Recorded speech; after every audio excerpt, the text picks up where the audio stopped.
Hello parade watchers and welcome to a new history video.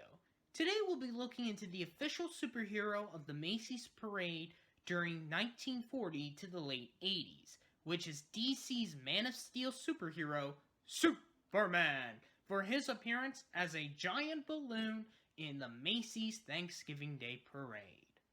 1940 marked the parade debut of Superman, with Detective Comics Incorporated as his sponsor. And what a shock, a generic design. Ironically, this only lasted 1 year, as the following year in 1941, the balloon was redesigned to an original character named Hugo the football player. Then, in 1996, National Periodical Publications brought Superman back as an all-new balloon. His design has the same position, like the original, but with more of a traditional look, despite of a creepy sex doll face. Ugh. The second version lasted until 1970, making 5 appearances. Finally, in 1980, DC Comics brought him back one more time in his third version, which is the most faithful to the character. Unfortunately, as of 2020, some of the pre-1983 parades is still a piece of lost media for the parade's history, so I can't show it to you because I don't have it. There is a quick clip of him from the 1980 parade, and we do have the others from 1983 and going. Not a bad present either, I might add. Look, if you ask any child who's had the opportunity of seeing this wonderful parade, just which is the biggest balloon of them all, I think most of them would answer pretty quickly, Superman, of course. Is that Superman? He's furnished by DC Comics. He is the Man of Steel, and yes, he is indeed super. For he measures more than 100 feet long.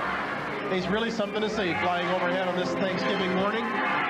Far below him, it takes an awful lot of skill to fly a balloon that size. So once again, we congratulate the Macy's volunteers who do such a terrific job each year. Today, 48 of them handling Superman's lines. Happy Thanksgiving, gentlemen.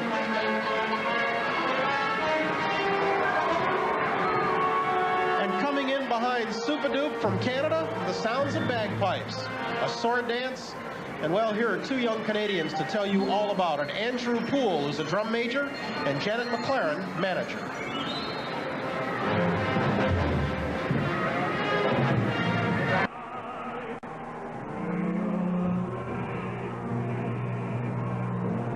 As this next balloon comes into view, a little bit of insight that no script writer could provide. A few moments ago when I took a break and Florence Henderson and Mary Lou Retton filled in, I took my son downstairs to take a break with me. He's only 5 years old. His primary concern was not taking the break, but getting back upstairs in time to see Superman. He is clearly the favorite of all the youngsters in the parade. The Man of Steel, that's with 2 E's, being handled by 50 youngsters on the ground this morning.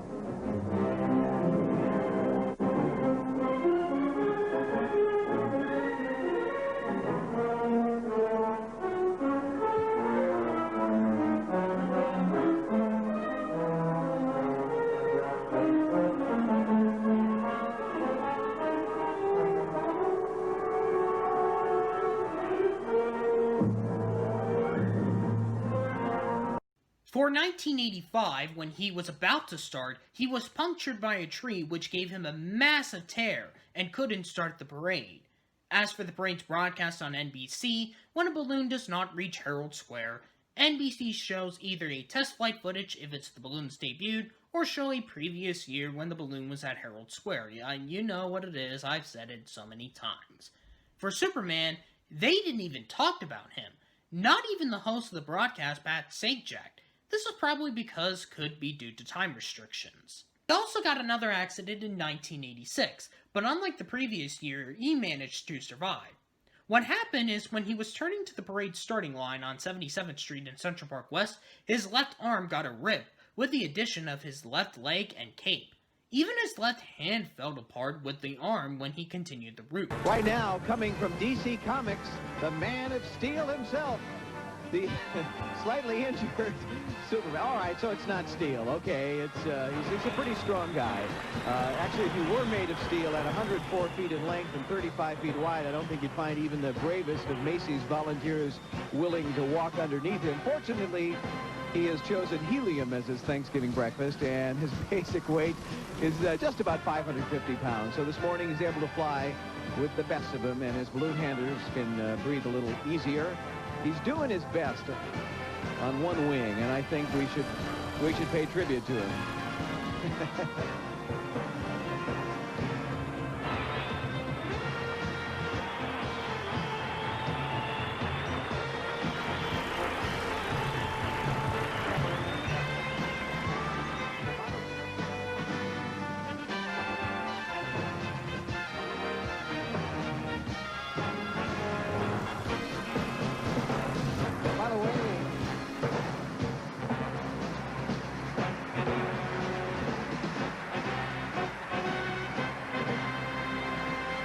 By the way, Superman is 104 feet long, the longest balloon ever built for the parade. His final time was in 1987, as the third version has made 8 appearances. Hey, faster than a speeding bullet. You know who this guy is. And this is going to make you feel older, too. He is celebrating his 50th anniversary as a comic book hero as well. The longest balloon in the parade, 104 feet in length, 34 feet wide. Mild-mannered Clark Kent. If he gets any wider, he won't be mistaken for a bird or a plane anymore. He'll look like Willard Stat, the weatherman. Thank you, DC Comics, and thank you, Clark Kent, for appearing in phone booths all over America, changing your clothes. Superman.